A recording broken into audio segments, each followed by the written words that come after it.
ലോകത്തിലെ ഏറ്റവും വലിയ പാമ്പ് ഏതെന്ന് ചോദിച്ചാൽ നിങ്ങൾ എന്ത് പറയും? തീർച്ചയായിട്ടും അത് ആനക്കൊണ്ട എന്നാണ്, അല്ലേ?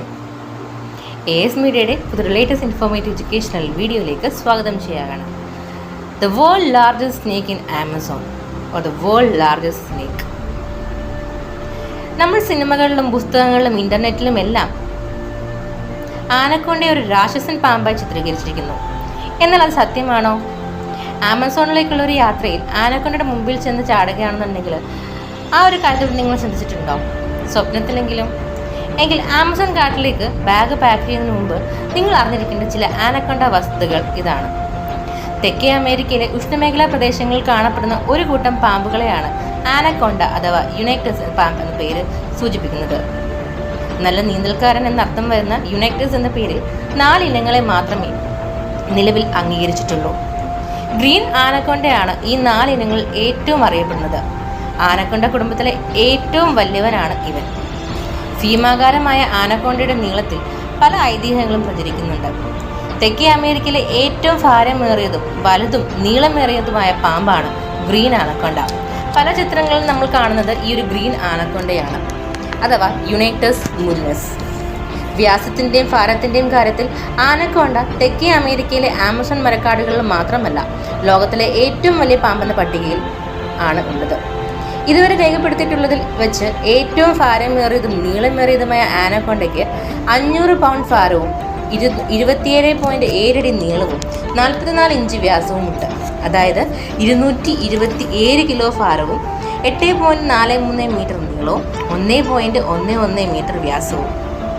ഇനി പ്രസിഡന്റ് ടെഡി റോസ്വെൽറ്റിന്റെ കാലത്ത് വൈൽഡ് ലൈഫ് കൺസർവേഷൻ സൊസൈറ്റി 30 അടിയിലധികം നീളമുള്ള ജീവനുള്ള പാമ്പിനെ ഏൽപ്പിക്കുന്ന ആർക്കും $50,000 പാരിതോഷികം നൽകാൻ വാഗ്ദാനം ചെയ്തിരുന്നു. ഈ മൃഗങ്ങളെ അവയുടെ സ്വാഭാവിക വ്യവസ്ഥയിൽ നിന്നും ശല്യപ്പെടുത്തുന്നതിൽ നിന്നും ആളുകളെ നിരുത്സാഹപ്പെടുത്താൻ വേണ്ടി 2002 നന്ദിയോടെ ഈ ഓഫർ അങ്ങ് അവസാനിപ്പിച്ചു. ആനക്കൊണ്ടയുടെ ഏറ്റവും ചെറിയ ഇനം ഏതെന്ന് നിങ്ങൾക്കറിയാമോ? യെല്ലോ ആനക്കൊണ്ട. 3 മുതൽ 4 മീറ്റർ വരെ നീളമാണ് ഇവയ്ക്കുണ്ടാവുക. പെൺപാമ്പുകളേക്കാൾ ആൺപാമ്പുകൾ കൂടുതൽ വലുപ്പമുള്ളതായിട്ട് വരുന്നു.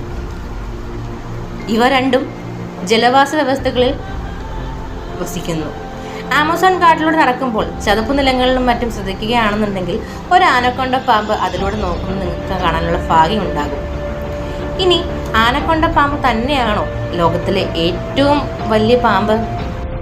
2009 കൊളംബിയയിൽ ഒരു വലിയ പാമ്പിൻ്റെ അവശിഷ്ടങ്ങൾ അല്ലെങ്കിൽ എല്ലുകളും കാര്യങ്ങളും കണ്ടെത്തുകയുണ്ടായി. അത് അവിടുത്തെ മ്യൂസിയത്തിൽ ഇപ്പോൾ നിലവിൽ സ്ഥാപിച്ചിട്ടുമുണ്ട്. സയൻറ്റിസ്റ്റ് പറയുന്നത് അല്ലെങ്കിൽ ഇത് കണ്ടെത്തിയവർ പറയുന്നത് ഈ ഒരു പാമ്പാണ് ലോകത്തിലേക്ക് വെച്ച് ഏറ്റവും വലിയ പാമ്പ് എന്നുള്ള കാര്യമാണ്. ഇതിന് അവർ പേര് വിട്ടു ടൈറ്റനോനോമകൾ. ഇതിനെക്കുറിച്ച് നമ്മളൊരു ഷോർട്ട് വീഡിയോ നമ്മൾ ചെയ്തിട്ടുണ്ടായിരുന്നു കേട്ടോ. അത് നിങ്ങൾ കാണുന്നുണ്ടെങ്കിൽ മേലുള്ള കാർഡ്സ് ഞാൻ ആഡ് ചെയ്തേക്കാം. ഇപ്പോൾ ടൈറ്റനോമകളെ കൂടുതൽ പറയുകയാണെന്നുണ്ടെങ്കിൽ ഇവ ആനക്കൊണ്ടകളെ വെച്ച് സാമ്യപ്പെടുത്തുകയാണെന്നുണ്ടെങ്കിൽ ആനക്കൊണ്ട ഈ ഒരു ടൈറ്റനോമകൾക്ക് മുമ്പിൽ വെറും ശിശുവാണെന്നാണ് പറയപ്പെടുന്നത്. ഇതിൽ എത്രത്തോളം വാസ്തവമുണ്ടെന്നുള്ള കാര്യത്തിൽ വ്യക്തതയില്ല കേട്ടോ. കൊളംബിയയിലാണ് 2009 ഈ പറയുന്ന ടൈറ്റനോമകളുടെ അവശിഷ്ടങ്ങൾ കണ്ടെത്തുന്നത്. ഡിനോസറുകൾ ജീവിച്ചിരുന്ന അല്ലെങ്കിൽ ഡിനോസറുകൾ കാലഹരണപ്പെട്ട് തുടങ്ങിയ ആ സമയത്താണ് ഈ ടൈറ്റനോമകൾ ജീവിച്ചിരുന്നതെന്നുള്ള കാര്യമാണ് സയൻറ്റിസ്റ്റുകൾ അഭിപ്രായപ്പെടുന്നത്. ഇനി മറ്റൊന്ന്, ആനക്കൊണ്ടകളെ സിനിമകളിലും മാധ്യമങ്ങളിലും എല്ലാം ഒരു നരഭോജി എന്നാണ് ചിത്രീകരിക്കുന്നത്, അല്ലേ? ആമസോണിലെ ആ ഒരു നാടോടി കഥകളിൽ പോലും ഫീമൻ ആനക്കൊണ്ട പാമ്പിനെ എൻകാൻറ്റോഡോ എന്ന് വിളിക്കുന്നു.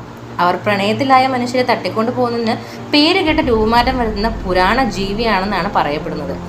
ആനക്കൊണ്ടകൾ മനുഷ്യനെ ഭക്ഷിക്കുന്നതായി അവകാശവാദങ്ങളും വ്യാജ ഫോട്ടോകളും ഉണ്ടായിട്ടുണ്ടെങ്കിലും അത് സ്ഥിരീകരിച്ചിട്ടില്ല. ഈറ്റൻ എലൈവ് എന്ന പേരിൽ ഡിസ്കവറി ചാനൽ ഒരു ഷോ നടത്തുകയുണ്ടായി. അത് വലിയ കോളുകളൊക്കെ സൃഷ്ടിച്ചിട്ട് ഒന്നാണ്. പാമ്പ് പ്രൂഫ് സൂട്ട് ധരിച്ച് പ്രകൃതി ശാസ്ത്രജ്ഞനെ ഗ്രീൻ ആനക്കൊണ്ട മുന്നിൽ നിർത്തി അത് ഭക്ഷിക്കുന്നതെന്ന് കരുതി. പക്ഷേ ആ ഒരു ആനക്കൊണ്ട യാതൊരു രൂപത്തിലും ഉപദ്രവിച്ചില്ല ആ ഒരു വ്യക്തിനെ. പകരം ഭയന്ന് രക്ഷപ്പെടാൻ നോക്കുകയാണ് ചെയ്തത്. ഒരു രീതിയിലും ആക്രമിക്കപ്പെടുന്നില്ല എന്ന് കണ്ടപ്പോൾ ആ ഒരു ശാസ്ത്രജ്ഞൻ ഈ ഒരു ആനക്കൊണ്ടയെ വല്ലാണ്ട് പ്രകോപിക്കാൻ നോക്കി.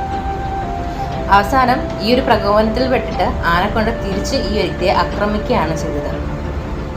ഡിസ്കവറി ചാനലിൻ്റെ ഈ ഒരു ഷോയ്ക്ക് നേരെ നിരവധി ബാഡ് റെസ്പോൺസ് ആണ് അന്നുണ്ടായത്. പറഞ്ഞു വരുന്നത് ഒരു ആനക്കൊണ്ട പാമ്പുമായുള്ള ഏറ്റുമുട്ടൽ അപകടകരമാണെന്നുണ്ടെങ്കിൽ പോലും ആനക്കൊണ്ട നിങ്ങളെ വേട്ടയാടാനോ ഭക്ഷിക്കാനോ ശ്രമിക്കുന്നത് വളരെ അസംഭവ്യമാണ്.